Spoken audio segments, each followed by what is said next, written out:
Would index annuities be a good plan to avoid style destruction of your capital? The answer is unequivocally yes, unequivocally. And I know I'm going to get a bunch of people say, you just shill for the annuity industry. I don't shill for anybody, man. I don't. However, let's not be stupid, man. The benefits about index annuities is they give you 100% downside risk protection. That's just a fact. I'm going to give you some negatives here in just a second. Don't get me wrong. Because I'm definitely not a fan of index annuities in the accumulation stage. Your old buddy Josh. I got no qualm with it. I don't sell them. I don't get paid commissions. I don't refer people. I get nothing. So put that in your freaking pipe and smoke it there, Piper. If you're saying you're just a shill, because that's the furthest thing from me. But I'm an old veteran at this crap. And you can see the tea leaves to say when the bad times come, the people with risk-protected strategies are going to fare a hell of a lot better than the people without. That's just a fact. Now, we'll get into this here in just a second. But let me just give you an example. And I'm going to give you the pros and cons of this example here. And again, I don't know how you go about buying these. There's a million people who sell this crap. And I say crap because I don't think it gets relayed the way it should. And I'll share with you why in the small print here. But anyway, we're going to go to an example. This is from some guy named the Annuity Sales Coach.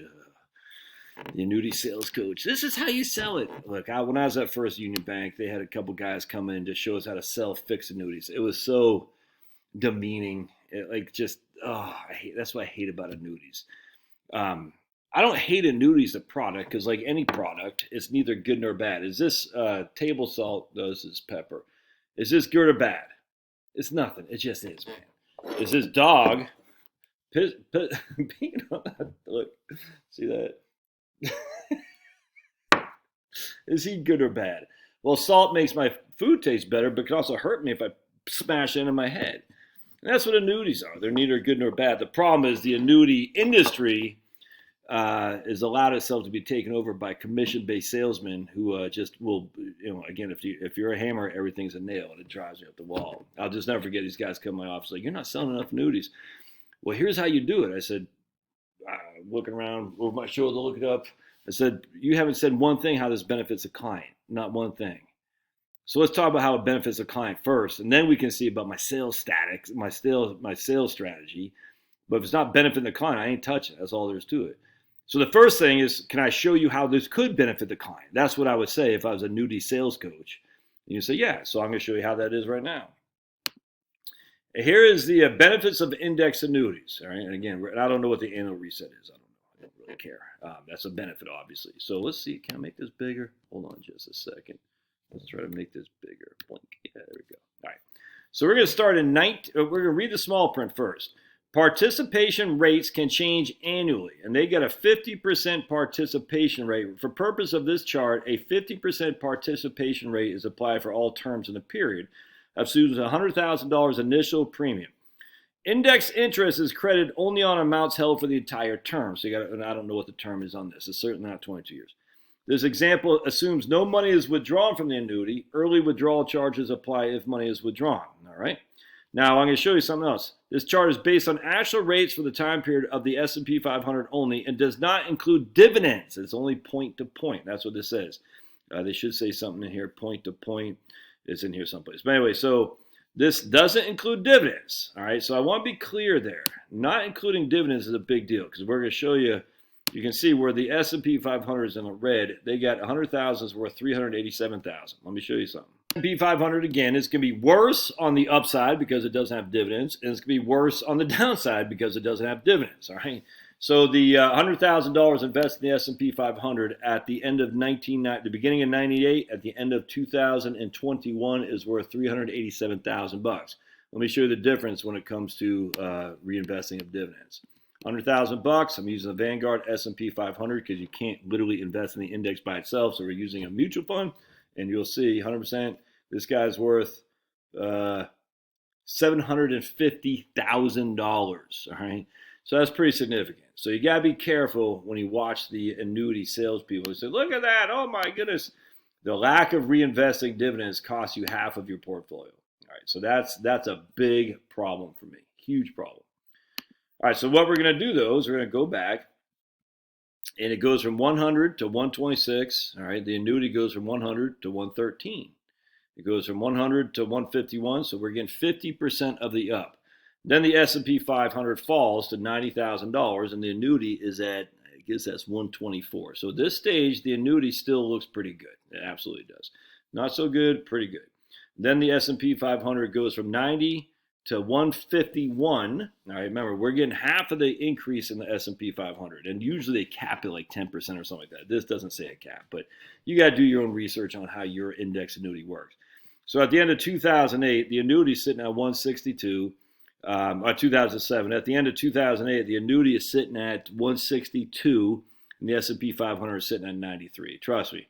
But it's not getting the dividends, Josh. Yeah, trust me. And the S&P 500 is literally not sitting at 93,000. The S&P 500 is actually sitting at the end of 2008. My eyes are getting worse and worse and worse. Sitting at 111. All right, so again, it's going to work.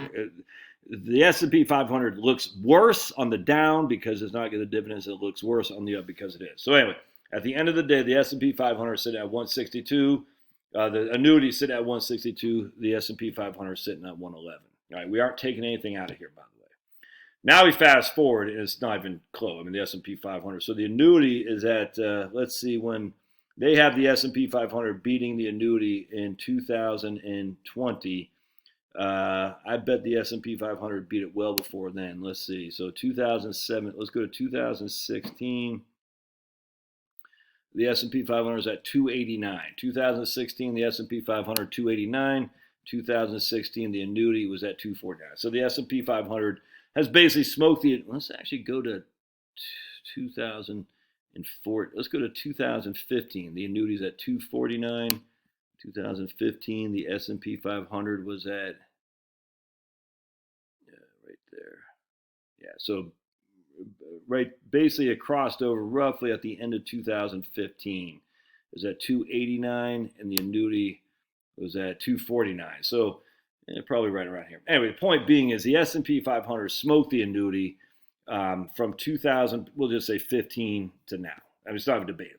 All right, so just be advised. So you guys got to keep that in consideration. That's why I don't like index annuities for growth, because they discount the dividends, and dividend reinvestments are huge. All right, now let's go to the bucket, Dan Kohlberg's bucket system here, and we're going to go into Japan. I just want to show you here. Let's go to Nikkei, because this is my concern, man. There's no two ways around that. And where's Nikkei? Second. Got to make a noise while I'm looking at stuff. You know how people do that? Go, what the hell's Nikkei? There we go. All right, so there's a Nikkei. All right, this is Japan.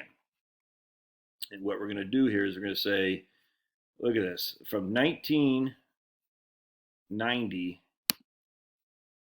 Actually, you know what I'm going to do? I'm going to copy that. Hold on a second. What we're going to do is we're going to go to Dan Kohlberg's bucket strategy on 55e.co, which you can get for yourself. And I'm not sure if this one's free or not, but he's got a lot of stuff in there that's free. I can't go back to that. Hold on a second. There we go. And we're just going to take the data from the Nikkei from Japan. And we're going to start in 1990 because it was a freaking nightmare, dudes. Look at this. Down 38, down 3, down 26. Got a couple up. Down 2, down 21, down 9, up. Now, just the whole thing's nuts. So what we're going to do then is we're going to take the data from the index annuity from this guy, and he's basically saying you get a 50% participation rate, and but we are reinvesting dividends, right? And that's pretty much it. So when the market's down, we don't go down, but when we only get half on the up. And so what I've done here is I compiled something here. And so you're going to see with the index annuity, we start Japan in 1990, we get smoked. Index annuity is still at $100,000. We go up in 1993, but we're only getting half of that. All right, so we're only getting half of that. So 2.9 divided by 2 is 1.0145 as the rate of return. So at 10145. All right, now here is we go up again 13% in 1994. We get half of that, so 6.6% basically. 1.06. You can see that right there. And we get, what's that? We're at 108,146. So you can see what we're doing here. We're taking half of the up and 0 on the down. All right, so there's nothing going down. It's only half going up. That's it. But the fees, yeah, but wait till 2011 is over. You got doubled your money, man. You got $203,000 by the time 2011 is over. So what does that mean? It was 20 years, 21 years, and you double your money. Was that 3.5% rate of return? Yeah, that's not bad considering that if you did a straight Nikkei, $100,000, 61,000 after the first year because you got smoked. By the time year 1992 was over, we're down to 43,000. By the time 2003 is over, we're down to 22,000. By the time 2011 is over, we're down to 21,000 bucks. So we have 5-10 times as much in the annuity than we did in here. You know what I'm saying? I mean, it's just nuts, man. Now, this is just using the straight Nikkei. I'm not adjusting for dividends or anything, so I imagine this will be a lot. Well, actually, I don't know. I imagine this will be lower. We'll say it's at 150, or even say it's at 100. I don't care. The point being is this is a heck of a lot lower or more than this would be right here in 2000. This is just Nikkei. So you can see this guy is saying we are not including dividends. It's just point to point. It does not include dividends. The Nikkei I'm using, it does include dividends. So for 21 years, we're not including that. And that could be pretty, a pretty big deal. But at the end of the day, we missed out on the downside, if that makes sense. And because the point being is we had 1, 2, 3, 4, 5, 6, 7, 8, 9, 10, 11, 12, 13, 14 years of those 21 years were down. We missed all that because we had the index annuity. Now, that may or may not be worth it for you. Now, what's going to happen if we go to 2000 and we keep going to 2012, so look at these guys. Now, why is it making it? Well, I guess I don't know why is it doing the big thing there. Did I make it too big? Yeah, I'm not gonna fiddle this. But anyway, if you go to 2011, the Nikkei 12, the Nikkei came. I don't know if I can just do this already. Hold on a second. Why are they 2000? Oh, because we're looping. Okay, gotcha. Huh? That's weird. Oh, I'm looping at 2020. Yeah, I want 2021. Does he got 2021 in there? Oh, maybe he does. Let's see. Shout at the devil! Bow, bow, bow, bow, bow, bow, bow, bow, bow. Shout at the devil! I don't have 2021 yet, so we'll just put these guys in. We'll copy and paste. And we're going to go here. We're going to paste formulas. Shout at the devil! And let's see if we can just make this do. Let's see what happens if we just do all this right here that we did before. Let's see what happens. I don't know. I'm just messing with it live. Yeah, that's screwed up. Yeah, what happened? Oh, wait. I screwed all that up. Blink. All right. I gotta freaking edit paste special, paste values only. That should do it. There we go. Do this right here, 2011. We gotta do like this. Boink. Boink. Shout at the devil. Bow, bow, bow, bow, bow, bow, bow, bow, bow, bow, bow, bow, bow. There we go. Here we just did all this. We had the Japan in 2012, 2013 just were smoking high. So basically the 21,000 we had at the end of 2011 was worth 41,000 at the end of 2013. So we got 100% of our money. I mean, not our money back, but we basically doubled our investment in those 2 years. Now the annuity was 203 at the end of 2011. It was up to 291. Again, it's not quite the same because I'm not including dividends. I just want to be clear. So you can even take 200,000 bucks off this bottom. I don't care. It doesn't matter to me because what I'm saying is at the end of the day, this did better than that without question, not debatable. Now, index annuities will give you guaranteed income streams a lot of times too, all that. So there's a value for indexed annuities, my friends. Now, for me, no, I'm not doing it. I like my money naked, i.e. no insurance products attached to it, nothing like that. And I'm going to buy cash in Wellington. That's what I'm going to do when I hit 60, cash in Wellington. I was just talking to a guy today. It's like, dude, you can't, could you go wrong with cash in Wellington? Sure. But the likelihood for me and my risk tolerance is I'm willing to take that. But some of you guys don't. And by the way, there's nothing wrong with splitting the difference. Saying, I got 500,000, I'll put 250 in this index annuity, 250 in Wellington, and I'll keep 100,000 cash or something like that. There's nothing wrong with that. Don't be one of these guys say it's all or nothing. I'm not like that. Not in the least. I already showed you the negatives and the positives of index annuities. That not using the dividends is a big negative. That's a fact. But you know something? When you're getting crunched a la Japan, 1990 to 2011, it's water on the bridge, man. I love your comments. And if you're going to freaking look, man, if you say I'm an annuity shill, I'm just going to delete you because it's stupid. It's stupid. I try to keep an open mind, and you should too. All right, we'll see you.